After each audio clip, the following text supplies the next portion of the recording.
पवित्र पिता परमेश्वर, प्रभु यीशु मसीह के नाम से आप सत्य में महान है पिता। आपके जैसा भला और प्रेमी परमेश्वर और कोई नहीं।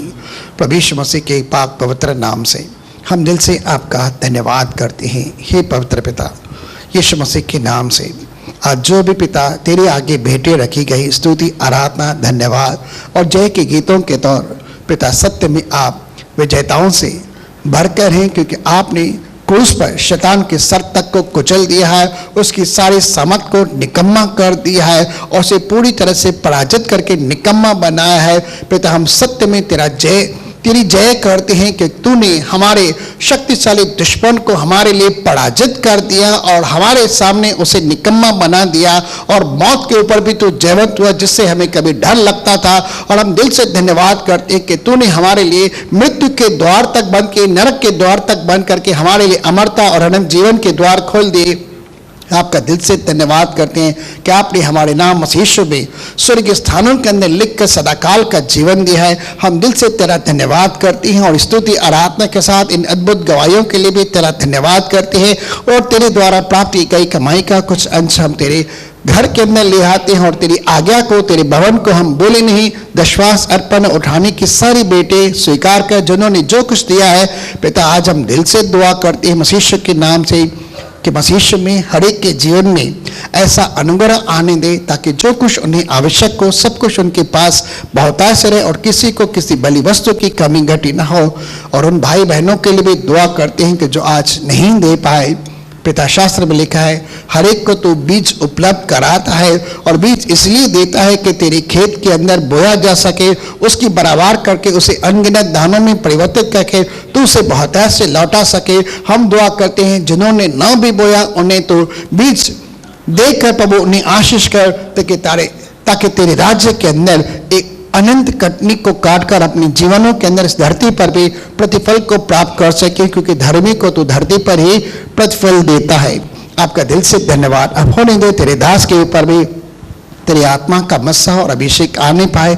बोलने वाले वे न, लेकिन तेरी आत्मा उनके माध्यम से बोले। और एक बार फिर प्रभु हम सतर्क होकर सावधान होकर मसीह यीशु के बाट जोते रहें जो आने वाला है स्वर्गीय स्थानों से बादलों पर हमें लेने के लिए, और अपने आप को पूरी पवित्रता से शोभायमान करते हुए उसके सामने निर्दोष खड़े रह पाएं। और जब वह आए तो हमारे जीवन में विश्वास की घटी न हो, हमारे कुप्पी के अंदर तेल की घटी न हो, परंतु पूर्ण विश्वास के साथ हम स्वर्गीय स्थानों से, स्वर्गीय द्वारों से होकर अपनी दूल्हे के साथ दुल्हन के तौर चले जाएं। हम सब बातों के लिए तेरा धन्यवाद करते हैं प्रभु यीशु मसीह के पवित्र नाम से। आइए जोरदार ताली देते हैं पिता परमेश्वर की महिमा के लिए। और भाई हर्ष गलानी का परमेश्वर की वेदी पर जोरदार तालियों से स्वागत करते हैं।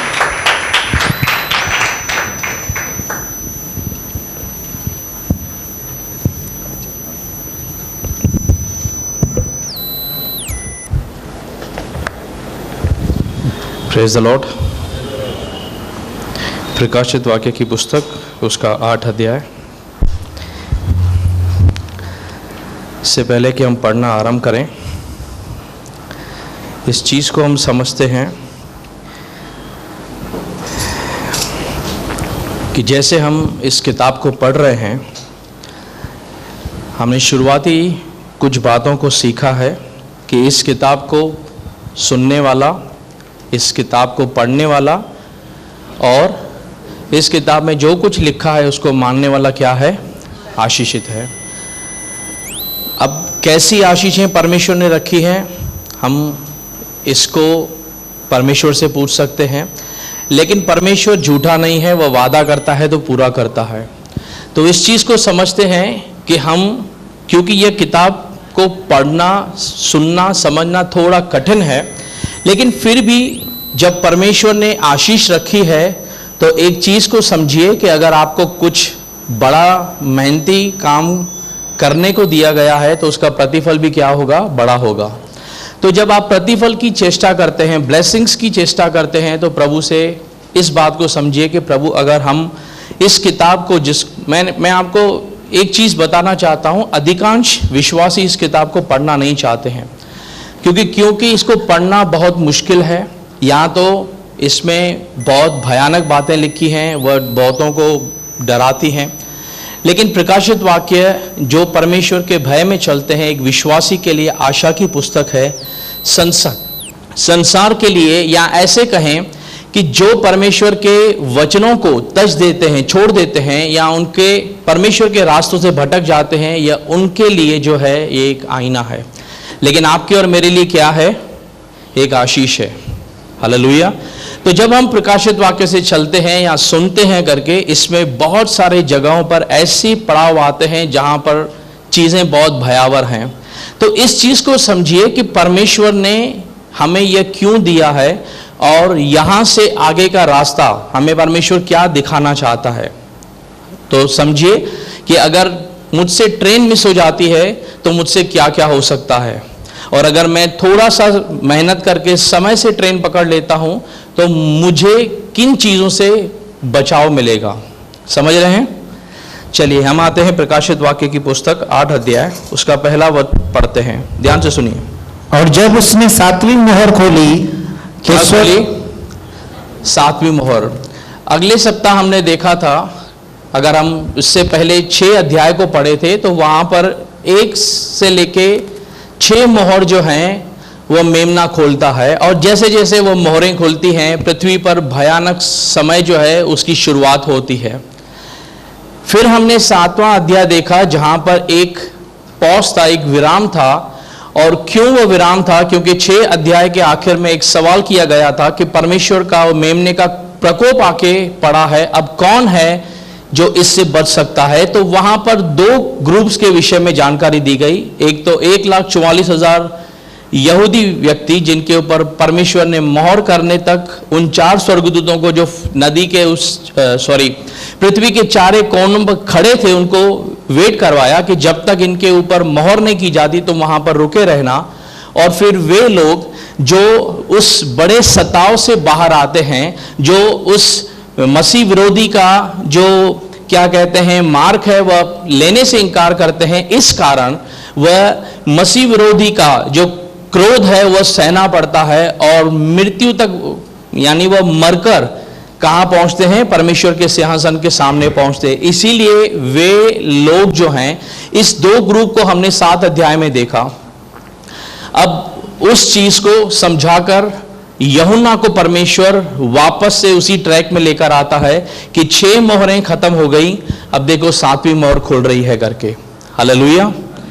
अब मान लीजिए आप ऑफिस में काम करते हैं, थोड़ा सा सुनिएगा। अगर आप कहीं पर काम करते हैं ऑफिस के अंदर और आपको पता है कि 4 साढ़े 4 का समय हुआ है, 5 साढ़े 5 तक मेरा ऑफिस है, और अचानक से आपके पास बॉस के कैबिन से कोई आता है और एक बड़ा सा फाइल जो है वह आपके पास आके रखता है, और वह आपको कहता है कि बॉस ने कहा है आपका काम खत्म हो रहा है, अब इसको शुरू करना है। तो आपके चेहरे के एक्सप्रेशन क्या होंगे? कि मुझे तो लगा कि बस ये लास्ट मेरा काम है, खत्म हो जाएगा, लेकिन अचानक से एक और उससे बड़ा कार्य आपके पास आ गया जिसकी आपने कभी उम्मीद नहीं की थी। या मान लीजिए आप किचन के अंदर माँ हैं, काम करके पूरा रात को आपने समेट लिया है, आप सोने जा रहे हैं, अचानक से आपका बेटा कहे कि मुझे खाना चाहिए, या घर पे कुछ गेस्ट आ जाएं और आपको पता चले मुझे वापस से सब कुछ शुरुआत करना है। कैसा फील करेंगे? सोचिए इस चीज को कि सब कुछ समाप्त हो चुका है, लेकिन काम जो है आपका समाप्त नहीं हुआ, आपका काम बढ़ रहा है। प्रकाशित वाक्य 8 अध्याय जब हम पढ़ रहे हैं, यहां पर जितनी सारी घटनाएं हो चुकी हैं, पृथ्वी के लोग इस बात से बहुत परेशान हैं, क्योंकि वे पुकार रहे हैं पहाड़ों को कि हम पर आ पड़ो, क्योंकि मेमने का प्रकोप हमारे ऊपर आ पड़ा है। अब क्या हो रहा है? ये चीजें आगे बढ़ रही हैं, लेकिन 8 अध्याय में जैसे पहुंचते हैं, मान लीजिए आप किसी चीज के आखिरी पड़ाव में आते हैं, वहां पर एक लिंक है, आप कोई पुस्तक पढ़ रहे हैं और जैसे आपने उसको क्लिक किया, लिख के आया टू बी कंटिन्यूड, इससे और लिंक जो है वह खुल के आई कि आगे क्या होने वाला है। तो प्रकाशित वाक्य 8 अध्याय जो है वह आगे बढ़ती है, और यहां पर जो घटना हो रही है उसको ध्यान से सुनिए क्या लिखा गया है कि जैसे उसने 7वीं मोहर खोली, अब यूहन्ना को दर्शन में क्या दिखाई पड़ता है? पढ़िए ब्रदर। तो स्वर्ग में आधे घंटे तक सन्नाटा छा गया। कहां पर? कितने समय तक? आधे घंटे तक। एक चीज बताइए, परमेश्वर के भवन के अंदर सन्नाटा अच्छा लगता है कि शोर अच्छा लगता है? आप उसकी आराधना करते अच्छे लगते हैं या खामोश अच्छे लगते हैं? हमने क्या सीखा 4 अध्याय के अंदर, 5 अध्याय के अंदर, कि स्वर्ग के अंदर सृष्टिकर्ता परमेश्वर की, और 5वें अध्याय में देखा मेमने की क्या हो रही है, आराधना होती है। हम जब यहाँ पर गीत गाते हैं, आराधना करते हैं, परमेश्वर प्रसन्न होता है इस चीज से, स्वर्ग उसकी महिमा से भरा हुआ है। लेकिन जैसे वह 7वीं मोहर खोली जाती है, आधे घंटे तक वहां पर क्या है, खामोशी छा जाती है। क्यों? स्वर्ग के अंदर अगर खामोशी छा गई तो इस चीज को समझिए करके कि कुछ तो इस मोहर के अंदर है। इस कारण वहां पर जितने सारे चीजें हैं, जो लोग थे या परमेश्वर जो है या जितने सारे उसके सामने हैं, वह सब कुछ शांत हो रहा है। हालेलुया। चलिए पढ़िए आगे। और मैंने उन 7 स्वर्गदूतों को जो परमेश्वर के सामने खड़े रहते हैं देखा, और उन्हें 7 तुरहियां दी गई। अब यूहन्ना ने क्या देखा कि पहली मोहर खुली, दूसरी मोहर खुली, 3, 4, 5, 6 मोहरें खुलती हैं। जैसे मैंने आपको बताया, आप सब कुछ समेट के सोने जा रहे हो और अचानक से आपको फिर से स्टार्ट करना पड़े। यूहन्ना देखता है कि जैसे 7वीं मोहर खोली जाती है, उसे 7 स्वर्गदूत दिखाई देते हैं और 7 के पास 7 तुरहियां हैं। हालेलुया। एक एक मोहर खुलती है, परिस्थिति बुरी होती जाती है। अब यूहन्ना को दर्शन मिलता है कि अब कितने स्वर्गदूत हैं? उनके पास क्या है? 7 तुरही हैं। अब ये तुरहियां जो हैं, ये फूकने वाले हैं करके एक एक मोहर खुलती है, चीजें बहुत भयानक होती जाती हैं। अब इमेजिन कीजिए, अब 7 तुरहियां फूकने जा रहे हैं करके। चीजें अच्छी हैं, चीजें और भयानक होती जाएंगी अब यहां से, क्योंकि परमेश्वर ने एक समय ठहराया है, एक नियम ठहराया है। और परमेश्वर अब पृथ्वी पर रहने वालों को, यह विराम क्यों था जानते हैं? क्योंकि परमेश्वर कभी भी, जब परमेश्वर ने नूह से बातें की तो परमेश्वर ने लोगों को समय दिया।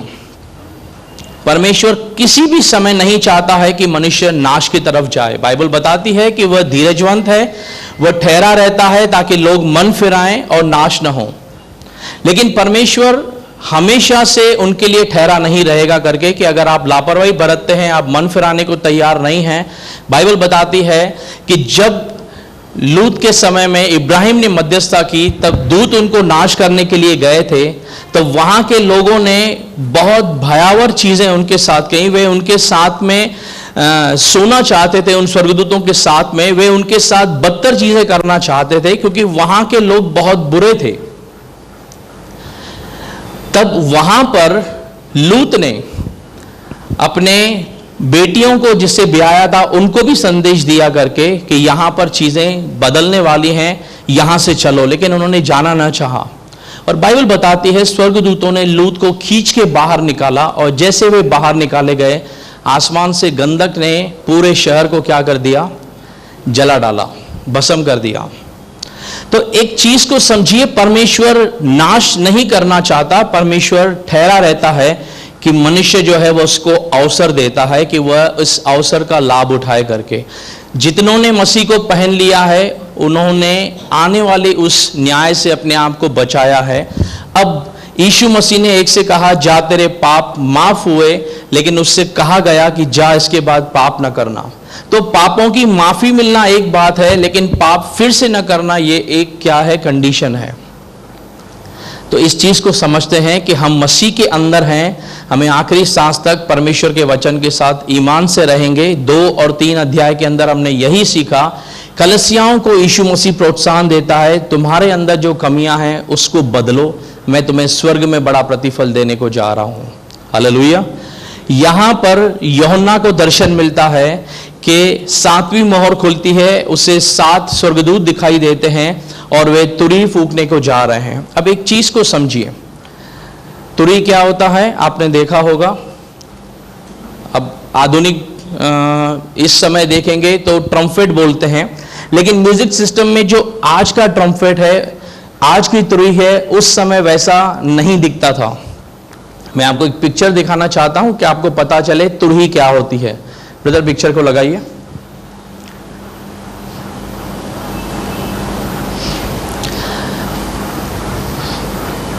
ये देखिए, ये मेढ़ा है, मेढ़े का जो सींग है ना, क्या है, सींग जो है, सॉरी, ये देखिए, इसको काटा जाता था और इसको इस रीति से बजाया जाता था।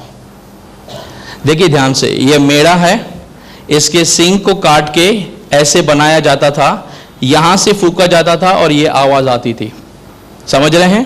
क्योंकि पिछले समय के अंदर कोई आधुनिक इंस्ट्रूमेंट होते नहीं थे करके, तो तुरही जो थी वह बजाई जाती थी अलग अलग कारणों से।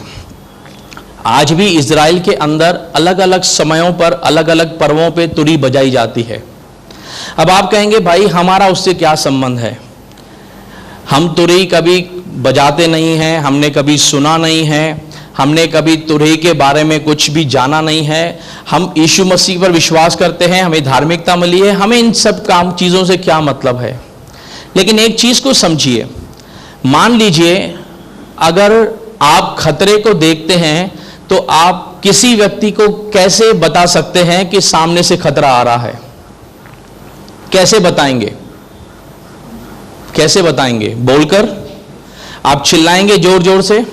मान लीजिए कोई आपका घर परिवार के अंदर है और आप कहीं दूर पर हैं, तो आजकल मोबाइल फोन है, आप जल्दी से मोबाइल फोन उठाएंगे और आप उनको इन्फॉर्म करेंगे कि भाई कुछ ऐसा लग रहा है कि इमरजेंसी हो सकती है, यह काम ऐसा नहीं करना, ऐसे ही करेंगे। लेकिन अगर एक व्यक्ति जो बोल नहीं सकता, गूंगा व्यक्ति है, मान लीजिए उसको पता चला कहीं पर कोई तकलीफ है, वो कैसे बताएगा? इशारों से, इशारों से बताएगा। वह अपनी पूरी कोशिश करेगा बताने के लिए। मान लीजिए कोई ट्रेन आ रही है, उसका ट्रैक टूटा हुआ है, अब आप उसकी आवाज को बोल नहीं सकते हैं, आप उसको रोकना चाहते हैं, आप कैसे इशारे करेंगे? कैसे उसको रोकने की कोशिश करेंगे? आप दोनों हाथ से उसको दिखाएंगे करके, या कोई लाल कपड़ा उसको दिखाएंगे ताकि वह रुक सके? बराबर।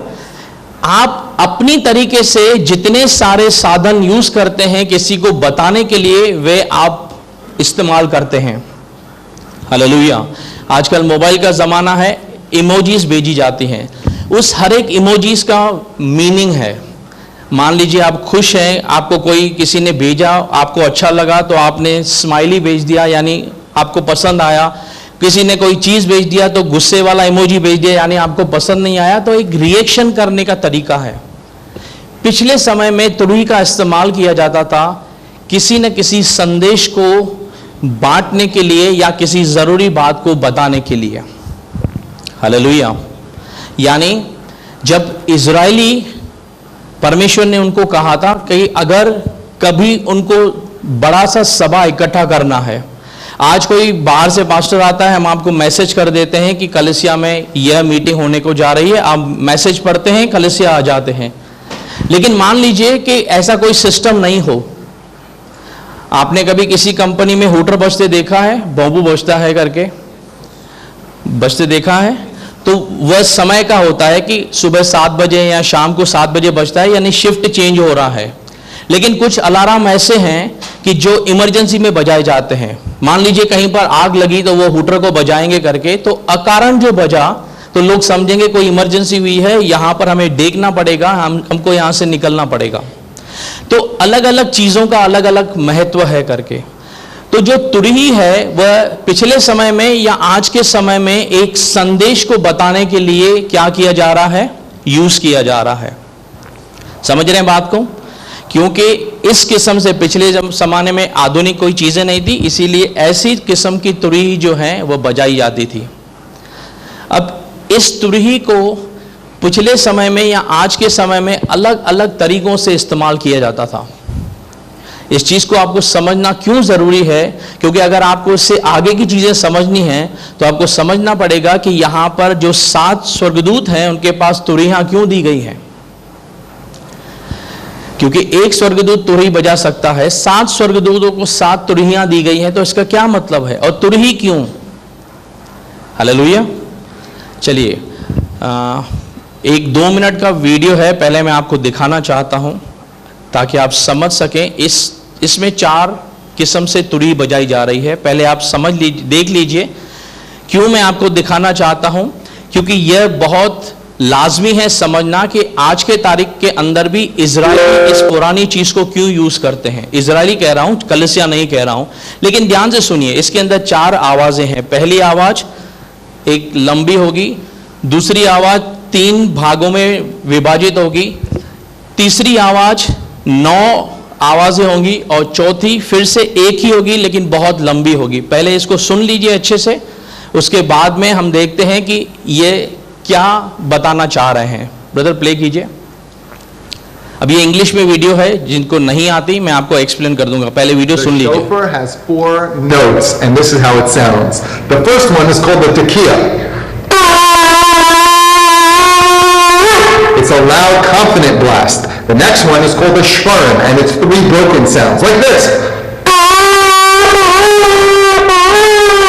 The next sound is called a trua, and that's 9 little itty-bitty sounds like this. And then finally we conclude with the tekiah gedola, the very loud tekiah, like this.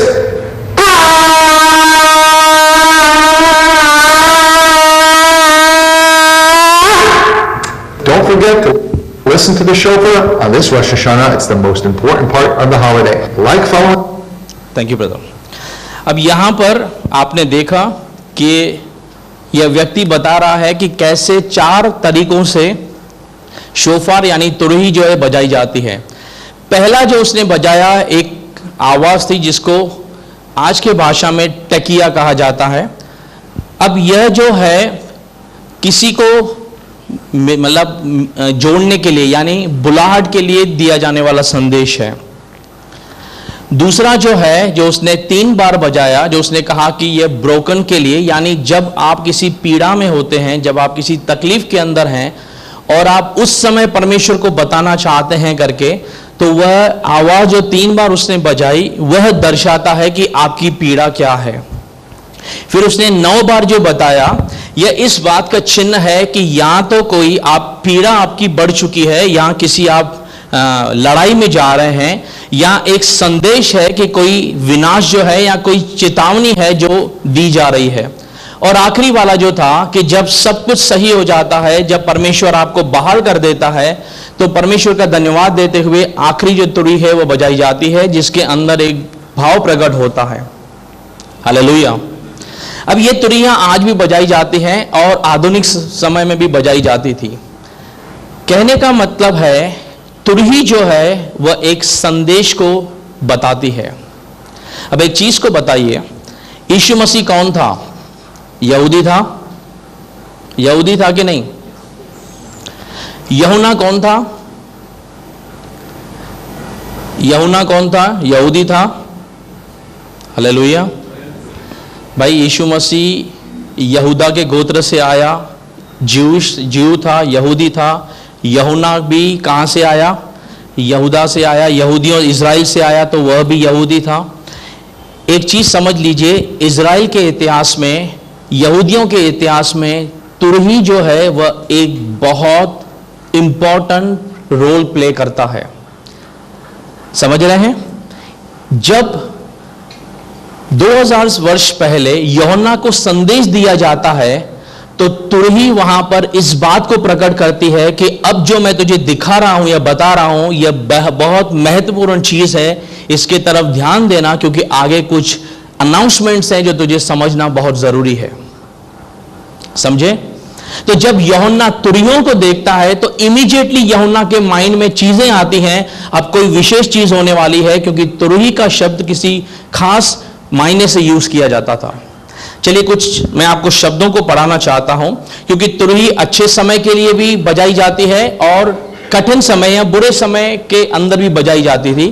थोड़ी थोड़ी चीजों को समझिए, बाइबल क्या कहती है तुरही के विषय में, फिर हम आगे बढ़ते हैं। चलिए हम आते हैं गिनती की पुस्तक 10 अध्याय, उसका पहले पद से पढ़ना आरंभ कीजिए।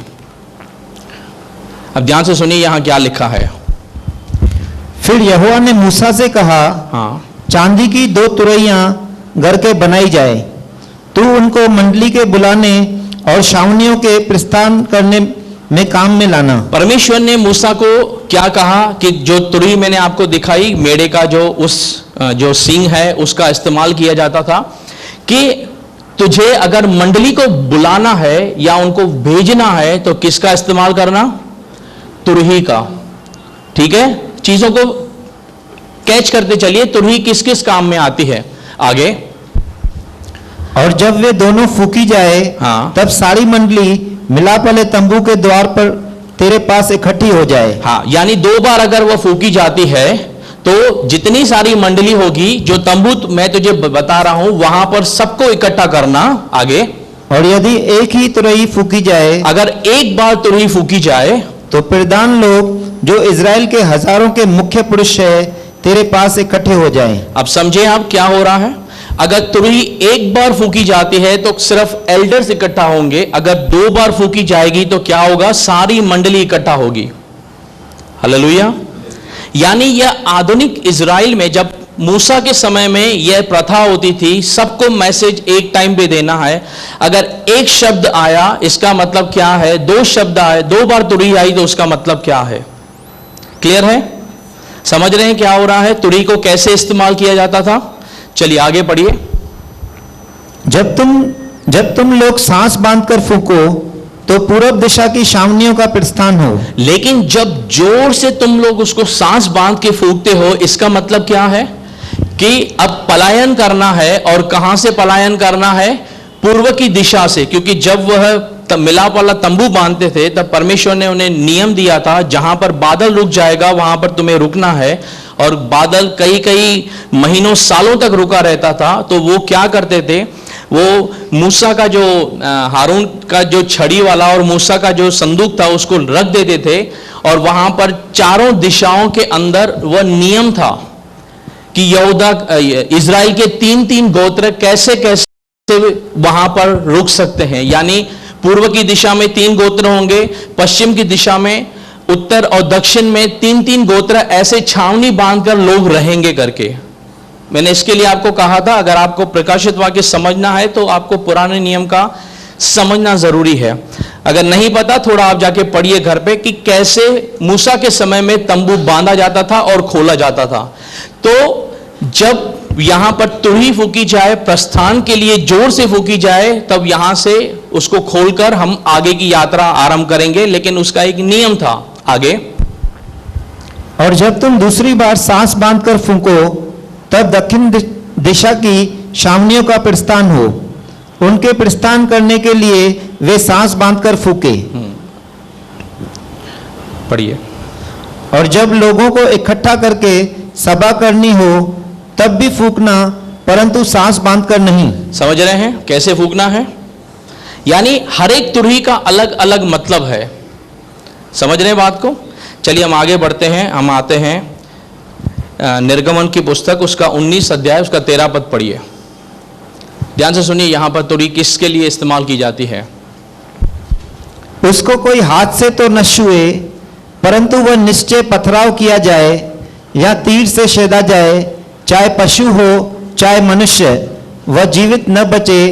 जब महाशब्द वाले, यहां से सुनिए, जब महाशब्द वाले नरसिंगे का शब्द देर तक सुनाई दे, हाँ, यानी बड़ा सा शब्द तुमको सुनाई देता है, तब लोग पर्वत के पास आए। तब लोग कहां पर आए? पर्वत के पास। जब परमेश्वर ने मूसा को कहा था कि तो इनको सबको इकट्ठा करना, तब उसको बताया कि जब ये तुरही का शब्द सुनो तब तुम पहाड़ के नजदीक आना। यानी तुरही का इस्तेमाल अलग अलग कामों के अंदर किया जाता था करके। आगे चलते हैं। 1 कुरिन्थियों उसका 14 अध्याय, उसका 8 पद पढ़िए। यहां देखिए क्या मतलब यहां पौलुस बताना चाहता है। और यदि तुरही का शब्द साफ न हो तो कौन लड़ाई के लिए तैयारी करेगा? अगर तुरही का शब्द यानी तुरही कैसे बजाई जा रही है, उसका असली तरीके से जो साउंड है वैसा नहीं बजाया जाता है, तो कैसे लोगों को पता चलेगा कि लड़ाई के लिए तैयारी करनी है? हालेलुया। इसका मतलब जब किसी को लड़ाई करने के लिए भी बताया जाता होगा तो तुरही को अलग तरीके से बजाया जाता होगा, ताकि उनको समझ में आए कि यह तुरही किस तरीके से बजाई जा रही है, हमें लड़ाई के लिए निकलना है। हालेलुया। चलिए एक और शब्द है करके, यहोशू 6 अध्याय उसका 1 से पढ़िए।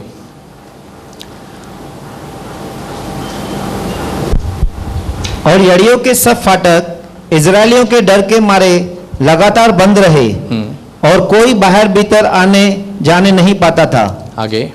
फिर यहोवा ने यहोशू से कहा, सुन, मैं यरीहो को उसके राजा और शूरवीरों समेत तेरे वश में कर देता हूँ।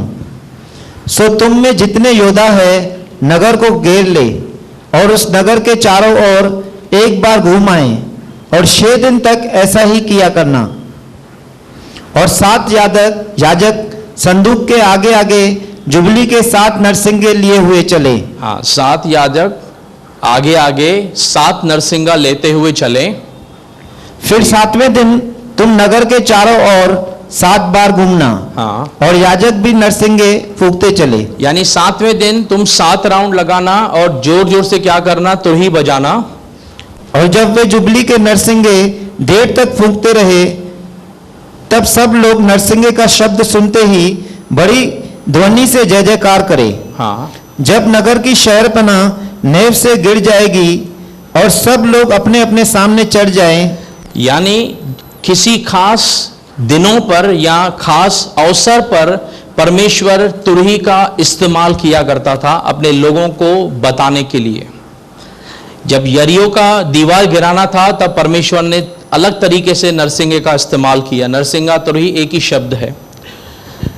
इस चीज को समझिए, पुराना नियम हो नया नियम हो, तुरही का बजाया जाना अलग अलग मौकों पर अलग अलग तरीकों से, यह एक इजराइल यहूदियों के लिए एक प्रथा है।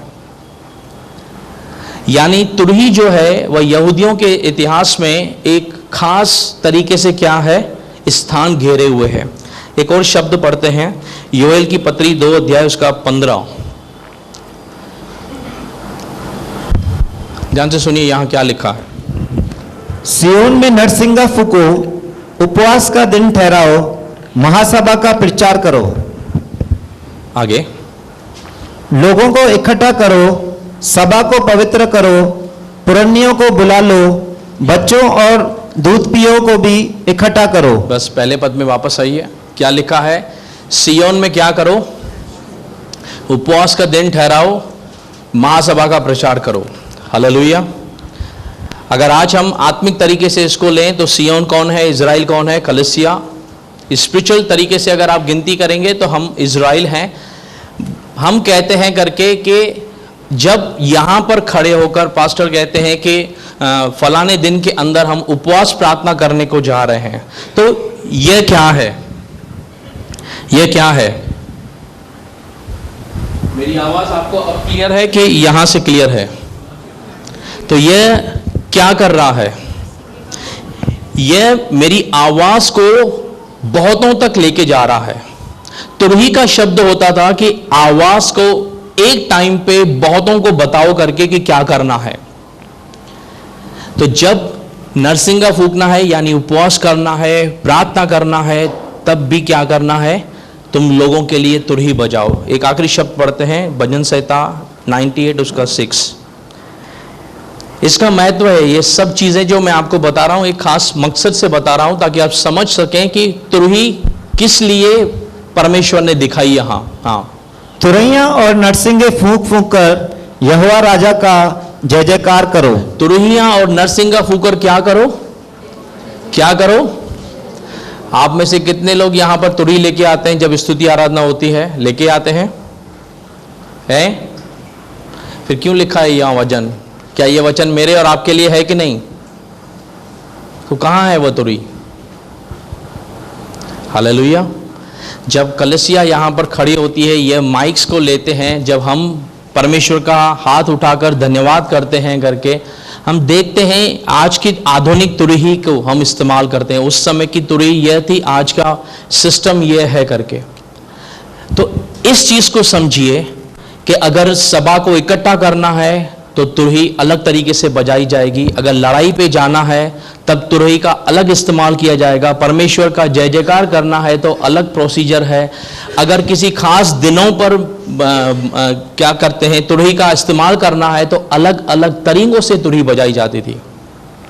तो तुरही का इस्तेमाल अच्छे समय पे भी किया जाता था और जब समय कठिन हो तब भी किया जाता था। समझ रहे हैं? हालेलुया। अब वापस आते हैं प्रकाशित वाक्य 8 अध्याय के अंदर। अब हम कौन से समय के अंदर हैं? महासताव के अंदर, बराबर, क्योंकि हमने मोहरों को खुलते हुए देखा है।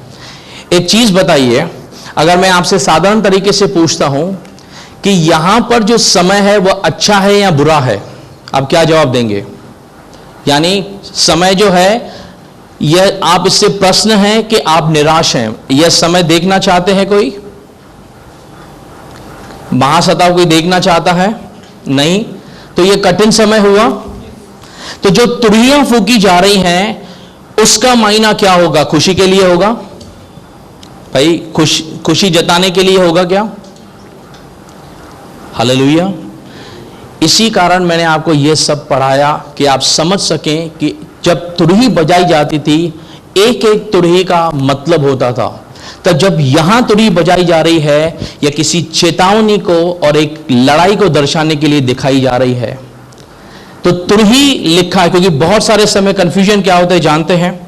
क्योंकि पौल लिखता है कि अंतिम तुरही बजाई जाएगी और परमेश्वर हवा में आएगा और कलसिया उठाई जाएगी, और लोग समझते हैं कि जो 7वीं तुरही है वही है आखिरी तुरही जहां से कलसिया को जाना है करके। ये बहुत सारे कंफ्यूजन है। लेकिन एक चीज को समझिए, तुरही जो है वह अलग अलग समयों पे अलग अलग चीजों के लिए इस्तेमाल की जाती है। तो वहां पर पौलुस एक आशा को दर्शाता है कि तुरही परमेश्वर की फूकी जाएगी और कलसिया को उठाया जाएगा। यह कलसिया के लिए आशा का तुरही है, और यहां पर एक लड़ाई को बताने के लिए तुरही का इस्तेमाल किया जा रहा है। तो यह दो घटनाएं अलग अलग तुरहियों को बताती हैं, क्योंकि शब्द सेम है। जैसे हम मान लीजिए, मैं आपको कहूं, विश्वास शब्द जो है, इंग्लिश में 3 शब्द हैं, फेथ, बिलीव और ट्रस्ट। हालेलुया। हिंदी में 2 ही शब्द हैं, विश्वास और भरोसा। अगर आप कहेंगे यकीन, तो वह शब्द जो है विश्वास के द्वारा, कोई आपको कहता है कि भाई कीप फेथ इन गॉड, आप उसको ट्रांसलेट कैसे करेंगे? प्रभु पे विश्वास करो। बिलीव इन गॉड, आप क्या उसको कहेंगे? प्रभु पर विश्वास करो। ट्रस्ट इन गॉड, प्रभु पे भरोसा करो। लेकिन फेथ और बिलीव के लिए आपने ट्रांसलेट एक ही किया, लेकिन उसके मायने अलग अलग हैं। तो तुरही शब्द लिखा है, इसका मतलब यह नहीं है तुरही के अलग अलग मायने होते हैं। बात को समझिए। यहां से हम जब आगे बढ़ते हैं, जब यूहन्ना को दर्शन मिलता है तुरहियों का, जब वह तुरहियां देखता है, अब आगे क्या हो रहा है इस चीज को समझने के लिए, कि जब यूहन्ना इस चीज को बता रहा है, आगे क्या होता है। चलिए हम पढ़ना आरंभ करते हैं।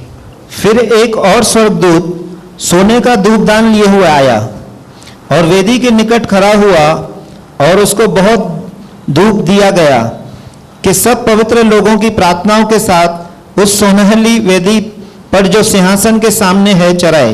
अब चीजों को समझिए, यहां क्या क्या लिखा गया है। अगर आप इसको समझते चलेंगे आपके लिए आसान हो जाएगा। एक स्वर्गदूत आता है, वह क्या करता है? उसके हाथ में क्या है? कौन सा धूपदान? सोने का धूपदान है। वह वेदी के निकट आता है, और वेदी के निकट आके क्या करता है? क्या कर रहा है? वह उस वेदी पर क्या आके चढ़ा रहा है? वह धूप को चढ़ा रहा है। हालेलुया। एक पिक्चर देखिए, फिर मैं आपको क्लियर करता हूं। ब्रदर इसी का वर्स लगाइए, थोड़ा सा आप समझ जाएंगे। मैं आपको क्यों पिक्चर्स दिखा रहा हूं, क्योंकि प्रकाशित वाक्य चिन्हों के रूप में दिया गया है। तो जितना आप देखते हुए समझेंगे, आप सुनकर नहीं समझेंगे। समझ रहा है क्या हो रहा है? एक स्वर्गदूत सोने का सिंहासन के सामने, सोने की वेदी के ऊपर पर वह क्या चढ़ा रहा है? वेदी पर उस धूपदान से कुछ चढ़ा रहा है। चलिए वापस आइए। हालेलुया। समझ रहे हैं ये क्यों हो रहा है? आगे पढ़िए, फिर हम वापस से सुनते हैं इसके विषय में। आगे पढ़िए। और उस धूप का धुआं पवित्र लोगों की प्रार्थनाओं सहित स्वर्गदूत के हाथ से परमेश्वर के सामने पहुंच गया। और जैसे वह डालता है, वहां से क्या निकलता है? धुआं निकलता है। वह कहां जा रहा है? परमेश्वर के पास जा रहा है, और परमेश्वर उसको फील कर रहा है। आगे। और स्वर्गदूत ने धूपदान लेकर उसमें वेदी की आग भरी। हाँ, अब स्वर्गदूत क्या करता है? धूपदान खाली हो गया, लेकिन उस वेदी के अंदर जितना सारा कुछ जल रहा था, उसने अंगारों को लिया, धूपदान में डाला। आगे, और पृथ्वी पर डाल दी, और गर्जन और शब्द और बिजलियां और बोंडल होने लगा। जैसे ही उसने कहां पर डाल दिया उन सबों को, कहां पर डाला? अब यूहन्ना स्वर्ग से दर्शन देख रहा है कि स्वर्ग के अंदर एक सिंहासन है, सिंहासन के आगे वेदी है। उसने देखा एक स्वर्गदूत हाथों में क्या लेके आ रहा है? धूपदान लेकर आ रहा है। यह धूपदान सब लोगों की प्रार्थनाओं के हिसाब से हमने पढ़ा था है, वह क्या करता है? उस वेदी के अंदर डालता है। जैसे ही वह वेदी के अंदर यह डाल रहा है, वहां से धुआं निकलता है। वह किसके पास जा रहा है? परमेश्वर के पास। परमेश्वर उस धुएं को फील कर रहा है कि मेरे लोगों की क्या प्रार्थना है। वह धुआं उसको प्रश्न करता है। फिर परमेश्वर उस स्वर्गदूत से कुछ कहता है करने को। वह उसी वेदी की अंगारों को लेता है, वह आता है और कहां उंडेल देता है? और जैसे वह पृथ्वी पर उंडेल रहा है, क्या हो रहा है? गर्जन, बिजलियां और बोइंडोल। एक चीज को समझिए, मैं आपको दिखाना चाहता हूं चित्र के रूप में ही यहां क्या हो रहा है। ब्रदर 4 को लगाइए पहले। परमेश्वर जैसे ये हमारी प्रार्थनाएं हैं जो परमेश्वर के पास धुएं के रूप में जा रही हैं। आप विश्वास कीजिए, जो आप प्रार्थनाएं करते हैं वह परमेश्वर के सामने जाती हैं। तो अगर आप प्रार्थनाएं करते हैं, आपको उसका उत्तर नहीं दिख रहा है, या आप प्रार्थना करते हैं, आपको कहीं ऐसा लगता है कि कौन सुनता है? परमेश्वर सुनता है करके। हालेलुया। किसी मनुष्य से आप प्रार्थना मत कीजिए, आप परमेश्वर से गुप्त में प्रार्थना कीजिए, परमेश्वर आपकी प्रार्थना को सुनता है। आगे, जब आप प्रभु से प्रार्थना करते हैं, चलिए 5वें इसमें आइए, क्या होता है? वहां बिजलियां होती हैं, गर्जन हो रहे हैं। ये शब्द हैं, देखिए क्या हो रहा है। हालेलुया। वापस आइए 3 पद के अंदर। एक चीज है जो मैं आपको बताना चाहता हूं, जो पुराने नियम से संबंधित है, ताकि आपको पता चले यहां पर क्या हुआ। 3 वचन में आइए, प्रकाशित वाक्य 8:3 में यहां लिखा है, उसने धूपदान लिया और सामने एक वेदी थी, उस वेदी पे जाके डाल दिया। हालेलुया। अब इस चीज को पकड़िएगा। वापस आइए लूका की पुस्तक, उसका 1 अध्याय, उसका 8 पद पढ़िए, ध्यान से सुनिए। जकरिया की, जो यूहन्ना बपतिस्मा दाता का पिता था, वह एक याजक था, और जब उसका चिट्ठी निकला कि परमेश्वर के भवन में जाए और सेवा करे, तब उस समय मंदिर में क्या होता था? इस शब्द को ध्यान से सुनिए, यहां क्या लिखा है, पढ़िए। जब वह अपने दल की पहाड़ी पर परमेश्वर के सामने याजक का काम करता था। हाँ, याजक का काम करता था, यानी याजक का क्या काम था? ध्यान से सुनिए। तो याजकों की रीति के अनुसार हाँ। उसके नाम पर चिट्ठी निकली कि प्रभु के मंदिर में जाकर धूप जलाए। प्रभु के मंदिर में जाके क्या जलाए? क्या जलाए? स्वर्गदूत के हाथ में क्या था? धूप था। हाँ, ध्यान से सुनिए, आगे चलिए। और धूप जलाने के समय लोगों की सारी मंडली बाहर प्रार्थना कर रही थी। जब धूप वह लेके जाता था, लोग क्या करते थे? प्रार्थना करते थे बाहर। आगे, कि प्रभु का एक स्वर्गदूत धूप की वेदी की दाहिनी ओर खड़ा हुआ उसको दिखाई दिया। अब उसको जब अंदर गया जलाने के लिए, तब उसको स्वर्गदूत दिखाई दिया। यहां तक हम समझते हैं। लेकिन उस समय क्या होता था? वह धूपदान लेके अंदर जाता था। यह धूपदान क्या दर्शाता है? पहले समझ लीजिए क्या होता था, क्यों वह अंदर जा रहा है। एक याजक जब अंदर आएगा, तब पहले बाहर पीतल की एक वेदी होती थी। पीतल की वेदी होती थी, जहां पर वे क्या करते थे? जो भी वे चढ़ाना चाहते हैं, मेमना चढ़ाना चाहते हैं, जो बलिदान कराना चाहते हैं, वो बलिदान होता था। फिर उसका लहू जो है वह लेकर परमेश्वर को प्रश्न करने के लिए वे क्या करते थे? अंदर जाते थे, जहां पर अति पवित्र स्थान था। याजक जो है, जो अंदर जाता था, उसके कमर के अंदर चेन बांध देते थे। वह भी साल में एक बार जा सकता था। वे सारे लोगों के बिहाफ से जाता था, उनकी प्रार्थनाओं को लेकर कि हे परमेश्वर, हमने पाप किया होगा, तू हमारे पापों को सिमरण मत कर, लेकिन तू इस लहू को सिमरण कर कि उसको क्यों मारा जाता था? कि यह हमारे बदले बलिदान हो रहा है। यीशु क्यों बलिदान हुआ? हमारे लिए, बराबर। तो जब तक यीशु नहीं मरा, तब तक हर साल नियम था कि लोग जो हैं वे बलिदान चढ़ाते थे। समझ रहे हैं चीज को?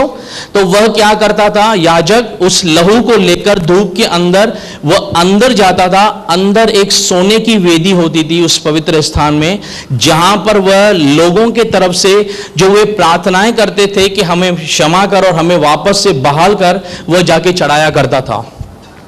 तब परमेश्वर उस प्रार्थना के द्वारा लोगों को क्या करता था, छुटकारा देता था। हालेलुया, समझ रहे हैं बात को? यही चीज वहां पर यूहन्ना ने देखा, क्योंकि यूहन्ना को पता था कि यह चीजें मंदिर में होती हैं। इसीलिए जब यूहन्ना के सामने दर्शन आता है कि वह स्वर्गदूत क्या कर रहा है, वह झट से समझ जाता है कि यह सब जो है वह लोगों की प्रार्थनाएं हैं करके जो लोग कर रहे हैं। अब वे क्या प्रार्थनाएं हैं? जब हमने थिस्सलुनीकियों के अंदर पढ़ा था करके, वहां पौलुस कहता है कि जो तुम्हें सताते हैं, यह परमेश्वर के समय सामने न्याय है कि वह उन्हें बदले में क्या दे, दुख दे। इंग्लिश में लिखा है जो तुम्हें सताते हैं वह उनको क्या दे, ट्रिब्यूलेशन। हालेलुया। तो यानी परमेश्वर जितने सारे लोगों ने विश्वास किया उन्हें क्या देगा, अनंत काल का जीवन दे रहा है, स्वर्ग दे रहा है करके।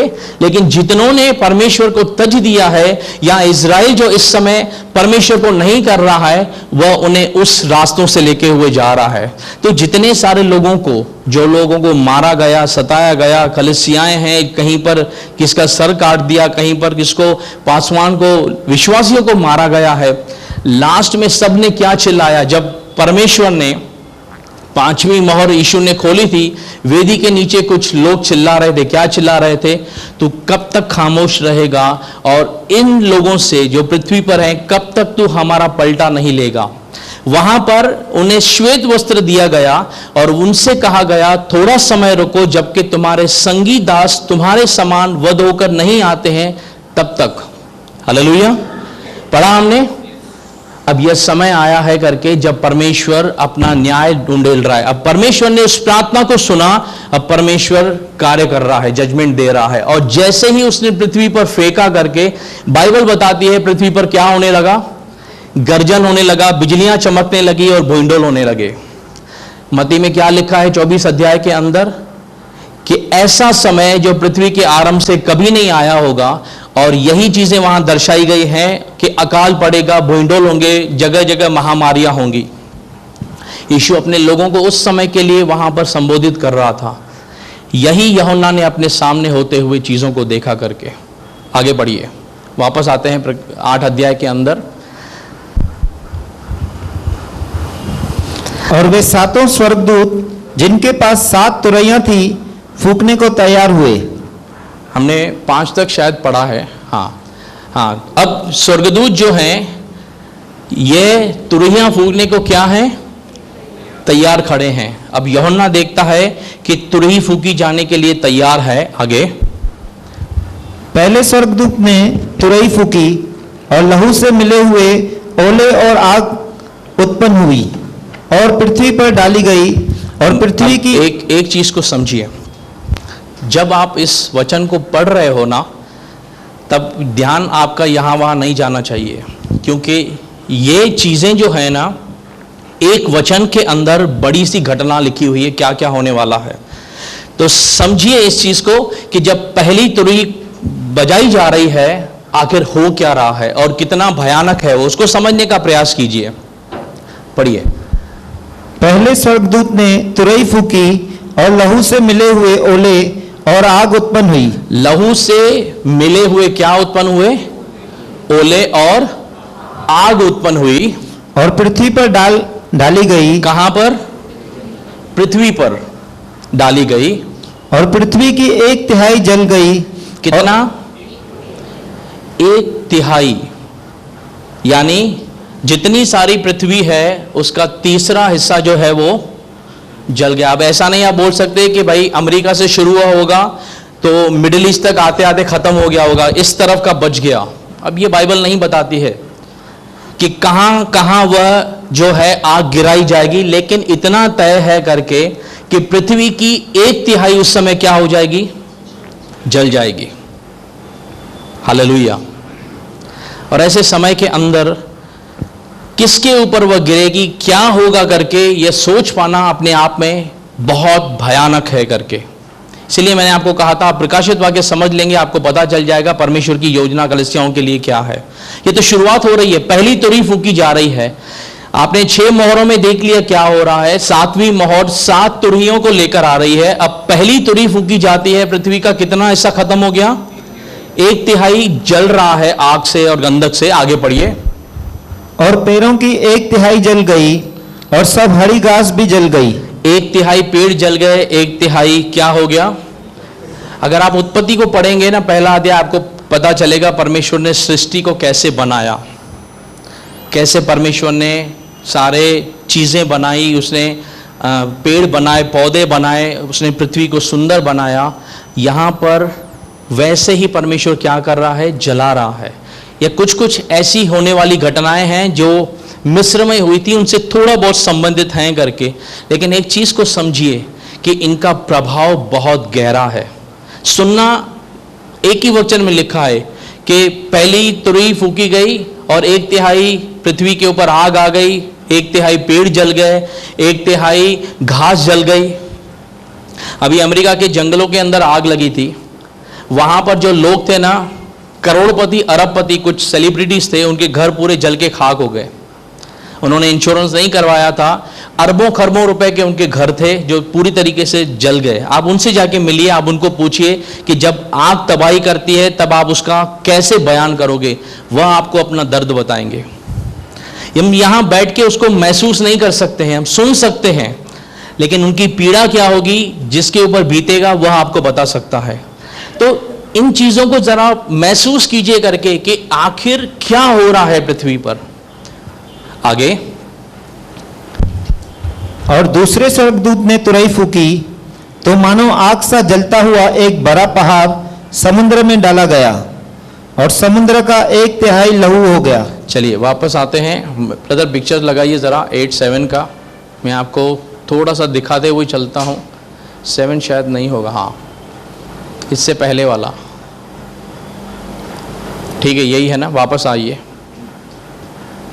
जहाँ पर हमने छोड़ा था। ब्रदर पढ़िए, स्टार्ट कीजिए यहाँ पर। और दूसरे स्वर्गदूत ने तुरही फूकी तो मानो आग सा जलता हुआ एक बड़ा पहाड़ समुद्र में डाला गया। आग से कोई पहाड़ जल रहा है, कहाँ डाला गया? समुद्र के अंदर। और समुद्र का 1/3 लहू हो गया। समुद्र का 1/3 1/3 क्या हो गया? क्या बन गया? लहू बन गया। आगे। और समुद्र की 1/3 सृजी हुई वस्तुएं जो सजीव थी मर गई और 1/3 जहाज नाश हो गया। 1/3 जहाज नाश हो गया। ब्रदर पिक्चर से दिखा दीजिए जरा कैसे दिख रहा है। थोड़ा सा इमेजिन कीजिए हालात क्या होंगे। देखिए जहाज टूट चुके हैं, जीव मर चुके हैं, पानी जो है लहू बन गया है। किस काम का पानी? वह किसी काम का है। कितना पानी? पृथ्वी पे कितना प्रतिशत पानी है जानते हैं? कितना प्रतिशत? 70%। उसका अगर आप 30% निकालेंगे तो कितना होगा? करीबन 23-24%। यानी 30% अगर जमीन है तो 23% अगर मैं करूं तो बहुत एक बड़ा आंकड़ा है। उतना पानी क्या हो जाएगा? लहू हो जाएगा। जानवरों का क्या होगा? जो उसमें रहते हैं। जहाज टूट गए, 1/3 जमीन के ऊपर आग आई है। अब दूसरी तुरही फूकी गई है, क्या आ रहा है? पानी के ऊपर आया है। हालात क्या हो रहे हैं? अच्छे हो रहे हैं, बुरे होते जा रहे हैं। आगे बढ़ते हैं, क्या हो रहा है सुनिए जरा। और तीसरे स्वर्गदूत ने तुरही फूकी और एक बड़ा तारा जो मशाल की नाई जलता था स्वर्ग से टूटा। एक बड़ा तारा कहां से टूटा? स्वर्ग से टूटा। अब एक चीज को समझिए, पुराने नियम के अंदर यूहन्ना जो देख पाया, जो समझ पाया, उसने लिखा है। अब इसका इंटरप्रिटेशन कैसे हो सकता है? आज न्यूक्लियर वॉर होती है।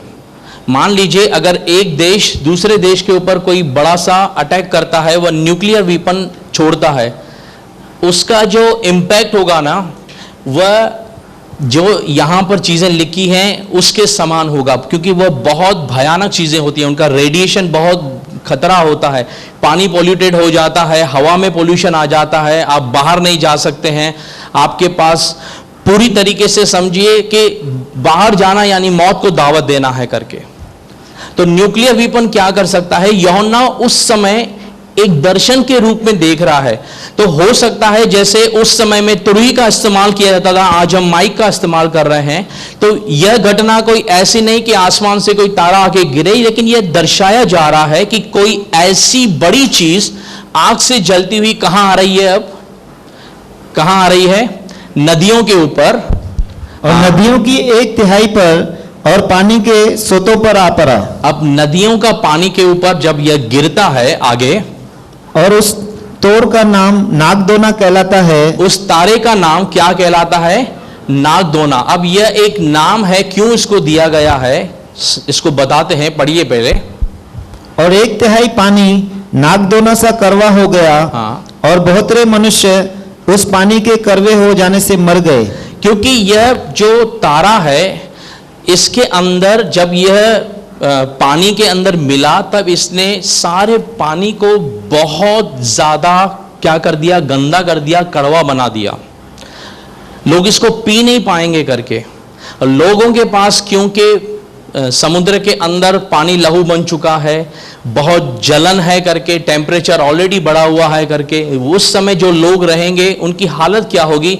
सोचिए, उनके पास पानी की किल्लत है, अब पानी है ही नहीं, तो जो मिल रहा है उनको पीना पड़ रहा है, उसमें भी कड़वापन आ रहा है। तो क्या लोगों की हालत होगी? बाइबल बताती है इसलिए बहुत सारे लोग क्या होंगे? इस पानी के कारण मरेंगे। ब्रदर पिक्चर लगाइए जरा इसका।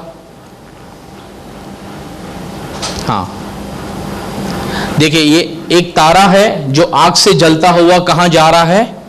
दिखाने के लिए, समझाने के लिए कि आपको याद रखे कि आपने क्या पढ़ा है। एक जस्ट रेफरेंस के लिए है कि यह आ रहा है। यहां दिखता छोटा है, लेकिन 1/3 नदियों के ऊपर, यानी पूरे विश्व में कितनी नदियां होंगी, या उनके पास जब जाएगा तब सोचिए, खाने की शॉर्टेज, जगह की शॉर्टेज, पानी की शॉर्टेज, हर एक जगह से बहुत चीज़ें जो हैं भयावह होती जाएंगी। आगे चलिए। चौथी मोहर, चौथी तुरही जब बजाने को वह तैयार होता है, क्या हो रहा है? और चौथे स्वर्गदूत ने तुरही फूकी, और सूर्य की 1/3 और चांद की 1/3 और तारों की 1/3 पर आपत्ति आ गई। कहाँ कहाँ पर? जब चौथे स्वर्गदूत ने तुरही फूकी तो सूर्य पर, चंद्रमा पर और तारों पर आपत्ति आई। आगे, यहाँ तक कि उनका 1/3 अंग अंधेरा हो गया। हाँ। और दिन की 1/3 में उजाला न रहा। हाँ। और वैसे ही रात में भी। हाँ, यानी जो सूर्य है उसका प्रकाश छिन गया, तारों ने प्रकाश देना, चंद्रमा का प्रकाश घट गया। यीशु ने यही कहा था कि उस समय जो है, जब मनुष्य का पुत्र आएगा तब क्या हो जाएगा? तुम्हें चांद सितारों में क्या दिखाई देंगे? छिन्न दिखाई देंगे, वह अंधियारा हो जाएगा। यशाया इसकी भविष्यवाणी करता है। अगर आप पढ़ना चाहते हैं 2 मिनट के अंदर, आप 13 पद में आइए। यशाया 13 पद, उसका 6 से पढ़िए। देखिए यहां इसके विषय में क्या यशाया ने भविष्यवाणी की है, ध्यान से सुनिए। हाय हाय करो।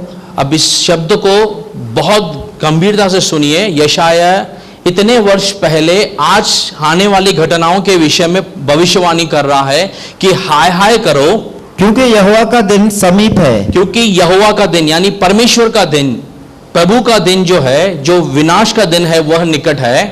वह सर्वशक्तिमान की ओर से मानो सत्यानाश करने के लिए आता है। वह परमेश्वर की ओर से आ रहा है, किसके लिए? विनाश के लिए। आगे, इस कारण सबके हाथ ढीले पड़ेंगे।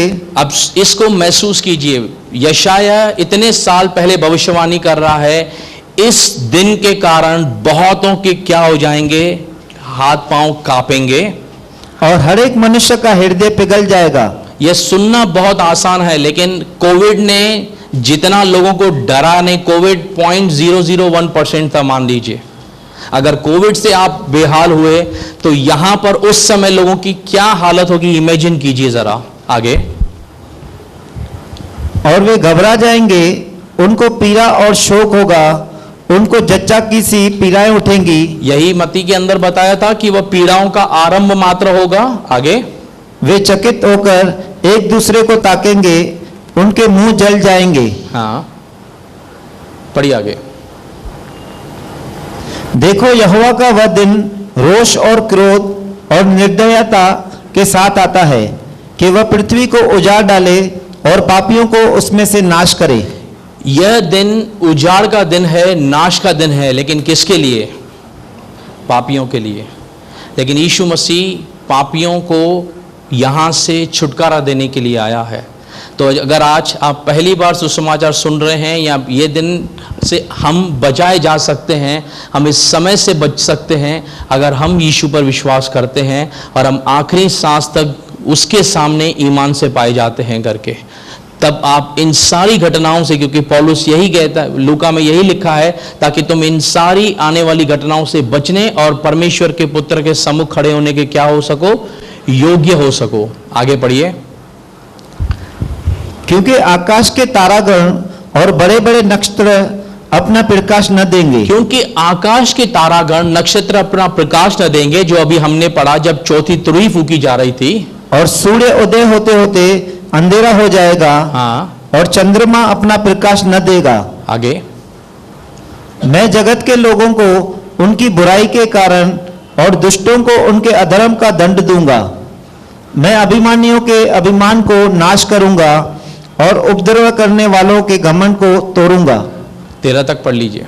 मैं मनुष्य को कुंदन से और आदमी को ओपीर के सोने से भी अधिक महंगा करूंगा। अब इसका बहुत गहरी मीनिंग है। हम प्रभु ने चाहा कभी अलग से सवाल लेंगे कि वह क्या बताना चाहता है, वह मनुष्य को क्यों इतना महंगा कर देगा। आगे। इसीलिए मैं आकाश को कपाऊंगा। अब ध्यान से सुनिए, वह कहता है मैं आकाश को हिलाने वाला हूं और पृथ्वी अपने स्थान से टल जाएगी। पृथ्वी को भी मैं हिलाने वाला हूं। यह सेनाओं के यहोवा के रोष के कारण और उसके भड़के हुए क्रोध के दिन होगा। क्योंकि सेनाओं का परमेश्वर का क्रोध का दिन और उसका भयानक जो है पलटा लेने का दिन जो है वह आया हुआ है। हालेलुया। परमेश्वर जो है वह रुका रहता है, मैंने आपको कहा, हमेशा उस दिन तक जब तक उसके लोग जो हैं वे पूरी तरीके से उसको अपनाएं जो वह कहता है। क्योंकि आपको मुफ्त में दिया गया है क्या? नया जीवन। हमने कीमत नहीं चुकाई है अपने उद्धार के लिए। लेकिन एक चीज समझिए, यदि आप ऐसे समय में जो लोग अटकेंगे प्रकाशित वाक्य में, उसके पास आप जाकर पूछो करके भाई क्या फील कर रहा है, वो आपको कहेगा आपको परमेश्वर ने बहुत बड़ा वरदान दिया है क्योंकि आप यहां से जा चुके हैं। हालेलुया। तो यीशु ने जो आपको दिया है उसको पकड़े रहिए।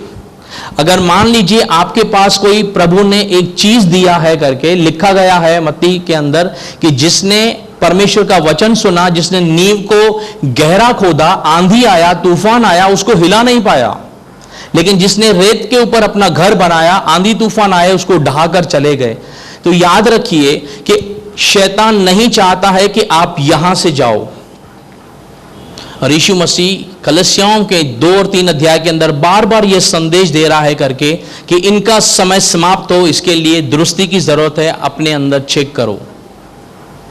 तो याद रखिए, मेरे अंदर क्या बुराई है यह आप नहीं जान सकते हैं, आपके अंदर बुराई क्या है यह तीसरा नहीं जान सकता है। लेकिन अगर है तो परमेश्वर के पास चलिए, यीशु मसीह के पास बैठिए, उससे कन्फेस कीजिए। और बाइबल बताती है वह आज भी हमें धोकर शुद्ध करता है। किसी दूसरे के अंदर क्या बुराई है छोड़ देते हैं थोड़े समय के लिए, मेरे अंदर क्या बुराई है इस चीज़ को देखिए। अगर मुझे लगता है कि परमेश्वर मैं ऐसे समय में नहीं जाना चाहता हूँ, हाँ, दूसरी चीज़, मेरे कहने का ये मतलब नहीं है, क्योंकि बहुत सारे किसी ने कहा था कि ये लोग सताओं में जाना नहीं चाहते, इसके लिए ये चाहते हैं कि ये इससे बचाए जाएं। याद रखिए, जब तक आप इस पृथ्वी पर हैं शैतान आपको डेली टेम्प्ट करता रहेगा। लेकिन एक चीज आपको समझनी पड़ेगी कि परमेश्वर जब हिसाब करता है, कहीं नहीं लिखता है करके कि यहां पर कलसियाएं अगर होंगी तो वहां पर उनका क्या प्रोटेक्शन होगा करके। जब मिस्र में तकलीफ आई थी, परमेश्वर ने बताया था मैं इजराइल में और मिस्र में एक डिफरेंस लेकर आऊंगा। लेकिन परमेश्वर ने बाइबल में कहीं नहीं लिखा कि अंतिम 7 सालों में मैं कलसिया में और आने वाली घटनाओं में ऐसे ऐसे तुमको प्रोटेक्ट करूंगा। और परमेश्वर बिना कुछ प्रकट किए कोई काम नहीं करता। तब इस चीज को समझिए कि परमेश्वर इस चीज को क्यों लेकर आ रहा है, क्योंकि दूसरा थिस्सलुनीयन कहता है कि जब उन्होंने सत्य को मानने से इंकार कर दिया तो परमेश्वर ने उन्हें भटकाने वाली आत्माओं के वश में छोड़ दिया ताकि जितने सारे उन पर विश्वास करते हैं वे सब के सब नाश हों। लेकिन फिर भी परमेश्वर इस सताव के बीच उनके लिए एक आशा का वचन रखता है। वह अपने अभिप्राय को उन लोगों पर प्रकट करता है कि अगर तुम्हारी ट्रेन छूटी है, मैं अब भी कहता हूं इस मसीह विरोधी के सामने झुकना नहीं, इसका मार्क नहीं लेना, मरना पड़ता है मर के आ सकते हो। उस समय अगर उन्होंने हियाव दिखाया और वे या तो 7 साल तक आप पीड़ा सहते रहो, बचे रहो उसका मार्क लिए बिना, या तो आप वह आपको जीने नहीं देगा, वो मार डालेगा उन लोगों को जो उस समय में होंगे। 2 ही रास्ते हैं, या तो आप मर जाओ कि हम कुछ भी हो जाए उसका मार्क नहीं लेंगे चाहे हमारे साथ जो कर लो, या तो फिर जब तक 7 साल समाप्त होते हैं उन पीड़ाओं से होके निकलो, तब परमेश्वर आपको बाद में प्रतिफल देगा करके। और जब आप प्रकाशित वाक्य आगे पढ़ेंगे आपको पता चलेगा करके ये 7 साल में से जो पहले के 3.5 साल हैं वो तो चलो ठीक है, लेकिन इतना आसान नहीं है इनको पार करना। चलिए वापस आइए, हम कहां पर थे। एक शब्द मैं आपको बताना चाहता हूं, प्रकाशित वाक्य जहां हमने छोड़ा था वापस स्टार्ट कीजिए। और जब मैंने फिर देखा तो आकाश के बीच में एक उकाब को उड़ते और ऊंचे शब्द से यह कहते सुना। अब ध्यान से सुनिए यहाँ क्या लिखा है। मैंने आपको कहा कि अगर आप अपना काम खत्म करके सोने के लिए जा रहे हो, आपने आप ऑफिस के अंदर अपना काम खत्म कर दिया हो, सब कुछ पूरा होने के बाद फिर से कोई ऐसी न्यूज़ आ जाए वो आपको थका देती है, यह पड़ाव है जहाँ पर लोग जो हैं सोच रहे होंगे कि भाई इतनी सारी पीड़ा है करके, हो सकता है अब इनका अंत हो। अब जब यह चीज़ें यहाँ घट रही हैं, एक स्वर्गदूत एक उकाब के समान उनको कोई दिखाई दिया, वह एक संदेश दे रहा है, उसको ध्यान से सुनिए। कि उन तीनों स्वर्गदूतों की तुरही के शब्दों के कारण जिनका फूकना अभी बाकी है, 4 तुरहियां फूकी जा चुकी हैं, 5, 6, 7 बाकी है, तो जितनी बाकी हैं अब जब स्वर्गदूत उनको फूकने जा रहे हैं उसके कारण पृथ्वी के रहने वालों पर हाय हाय हाय। किसके ऊपर? पृथ्वी के ऊपर जितने सारे लोग रहते हैं। कहीं नहीं लिखा है केवल, मैंने आपको बताया कौन प्रोटेक्टेड होंगे, 1,44,000 और जो उसका मार्क नहीं लेते हैं करके। लेकिन वे भी इन सारी घटनाओं को देखेंगे जो बाकी के जो समुदाय होगा, क्योंकि उनके ऊपर ये चीजें परमेश्वर उन्हें प्रोटेक्ट करेगा। लेकिन 2 गुटों के विषय में लिखा है जो उस समय रहेंगे करके। बाकी के जितने सारे लोग होंगे वे सब परेशान होंगे। लेकिन आगे जब बाइबल बढ़ती है वह दिखाती है भाई अब पिक्चर तो और बढ़ती जा रही है। हमें लगा ये तो समाप्त होती जाएगी, यहां से तो और बढ़ती जा रही है। चीज को समझ रहे हैं कि परिस्थिति कितनी भयानक है। ब्रदर लास्ट पिक्चर लगाइए। एक चीज को समझ लीजिए कि यहां क्या हो रहा है। मैंने एक प्रेजेंटेशन जस्ट आपको दिखाने के लिए बनाई है। ये वे 7 साल हैं और ये जो बीच का लाइन है, ये देखिए, ये जो बीच का लाइन है ये 3.5 सालों का है। दिख रहा है आपको?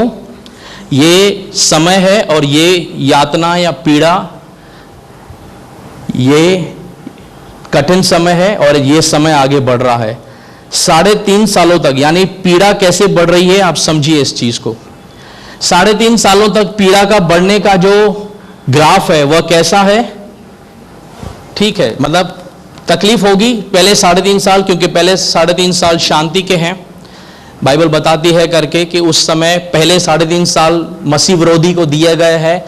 वहां पर वह क्या करेगा? मंदिर में सब कुछ करेगा, उनको अलाउ करेगा कि तुमको वेदी पे जो कुछ चढ़ाना है।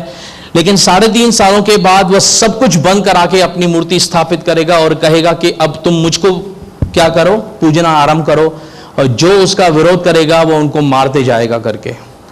जैसे 3.5 साल समाप्त होते हैं, समय आगे बढ़ता है, ग्राफ देखिए पीड़ाओं का कैसे बढ़ रहा है। ये मैंने आपको जो मैंने समझा इसमें से उससे बताने का प्रयास कर रहा हूं।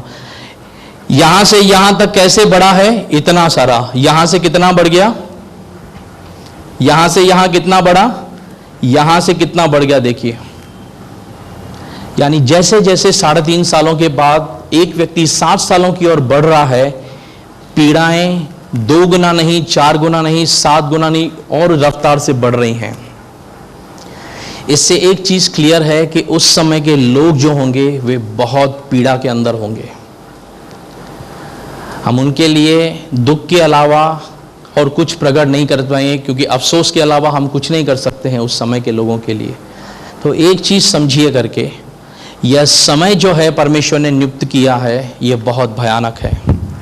ये इज़राइल के लिए, सारे राष्ट्रों के लिए, अन्य जातियों के लिए, और वे लोग जिन्होंने मसीह की बातों को समझा नहीं और शायद वे छूट गए। कलीसिया जा चुका है, विश्वासी यहाँ हो सकता है, क्योंकि विश्वासी ने तैयारी नहीं की उन 5 कुंवारियों के समान जिनके पास पर्याप्त मात्रा में तेल नहीं था। तो आपसे यही रिक्वेस्ट है कि अपने तेल को पर्याप्त मात्रा में रखिए, परमेश्वर के साथ, पवित्र आत्मा के साथ बराबर से चिपके रहिए। किसी व्यक्ति का कोशिश मत कीजिए कि मैं किसी व्यक्ति के साथ संबंध बनाना चाहता हूं। मान लीजिए कोई एक रेपुटेड प्रभु का दास होगा, आपको लगता होगा मैं उसके साथ में अगर पिक्चर खिंचवाता हूं, उसके साथ में खड़ा रहता हूं, मैं स्वर्ग चला जाऊंगा। ऐसा नहीं हो सकता है। वही रह गया तो आप क्या करोगे? अपना संबंध प्रभु से बनाइए। कोई आपको पहचाने ना पहचाने, आप कलीसिया आते हैं, हो सकता है कहीं पीछे कोई छोटा काम करते हो, कोई नहीं देखता है, लेकिन याद रखिए परमेश्वर के साथ आप वहां पहुंच गए, आप धन्य व्यक्ति होंगे। इसीलिए अपने डेली के दिन को आखिरी दिन करके ट्रीट कीजिए कि मेरा यीशु आज आने वाला है और मुझे उसके साथ जाना है। और अगर आप ऐसे जीते हो, यीशु मसीह के लिए तैयार रहते हो, याद रखिए आपको शैतान कभी डरा नहीं सकता। वो आपको गुमराह कर सकता है, वो आपको गुमराह इन द सेंस कि वो आपको डाइवर्ट करने की कोशिश कर सकता है, वो आपको डरा सकता है, लेकिन गिरा नहीं सकता, क्योंकि परमेश्वर ने आपको प्रोटेक्ट किया हुआ है जब तक हम उसको अवसर नहीं देते। मैं हर सभा में ये बार बार कहता हूं, बाइबल कहती है उसको अवसर मत दो। समझ रहे हैं कुछ बातों को? यह बातें उनके लिए हैं। यह सब कुछ मैं आपको क्यों बता रहा हूं? क्योंकि अगर एक बार ट्रेन छूट गई तो आप क्या क्या फेस करना होगा, यह बहुत भयानक है। इसीलिए समय से हम लोग क्या करें, तैयारी करें ताकि हमारी ट्रेन ना छूटे। हालेलुया। चलिए प्रार्थना करते हैं परमेश्वर से।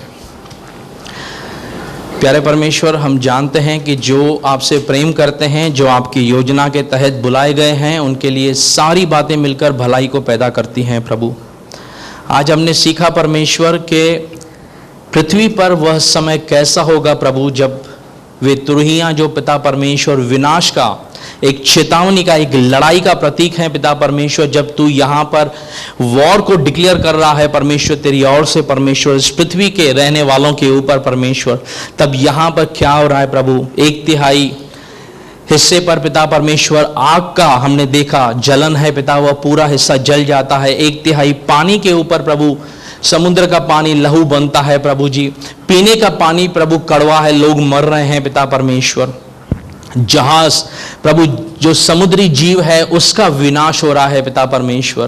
प्रभु न सिर्फ इतना, लेकिन पिता उस प्रभु जी अंतरिक्ष में भी हम देखते हैं प्रभु, सूर्य के ऊपर, तारों के ऊपर अंधकार आ रहा है प्रभु। कैसा समय होगा प्रभु, हम इमेजिन भी नहीं कर सकते हैं प्रभु। यह पृथ्वी कौन से समय को देखेगी? हम प्रभु, नूह के लोगों ने कभी देखा नहीं था कि आसमान से पानी बरसता है, तो वह उसकी कल्पना तक नहीं कर पाए प्रभु। हमने भी वह समय देखा नहीं है, कि केवल सुना है प्रभु।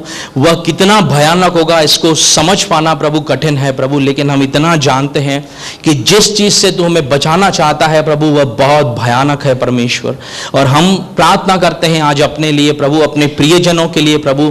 हम में से कोई इस दिन को नहीं देखना चाहता, क्योंकि प्रभु पौलुस कहता है हमारे लिए मसीह का दिन आशा का दिन है परमेश्वर। हमारे लिए प्रभु जी वह एक प्रभु हियाव का दिन है परमेश्वर। तो हम प्रार्थना करते हैं परमेश्वर, जिस समय तू हमें लेने के लिए आए परमेश्वर, हम ईमान से पाए जाएं परमेश्वर।